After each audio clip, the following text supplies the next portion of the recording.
Parang ano siya anti-scratch siya. Hindi siya nagkakaroon ng hairlines. Kalahin mo parang original Hindi man lang siya nagkakaroon ng gas-gas. Tunog plastic.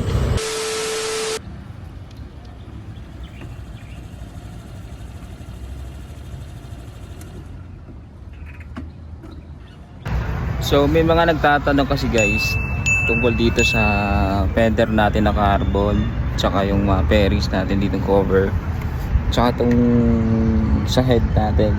Ang ganda lang kasi ng pagkaka-carbon niya kasi akalain mo parang original Actually hindi to sticker carbon tip yung ginawa dito. So plastic siya tapos nilublob sa, ewan ko ba dun, parang basta nilublob siya. Then ito yung kinalabasan, maganda siya. Tapos ang ganda, hindi siya yung kala mo original na carbon. Kaya pagkatitignan mo sa malayo talagang makitab siya. Then nabili ko lang naman to sa Shopee. Ilalagay ko na lang sa comment yung link. So sana masagot ko yung mga katanungan nyo mga boss, diba? Maangas lang kasi ayun. Tsaka dagdag ko na, parang siya anti-scratch siya. Hindi siya nagkakaroon ng hairlines. Hindi ko lang sure pero tingnan mo, hindi man lang siya, parang wala siyang gas-gas Pero matagal na sa akin to.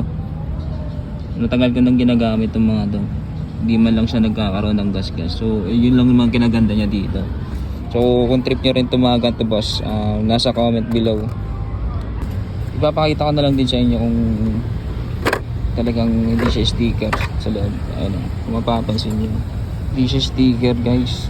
Talagang nakadip siya. Carbon check. Tunog plastic. Parang carbon na din.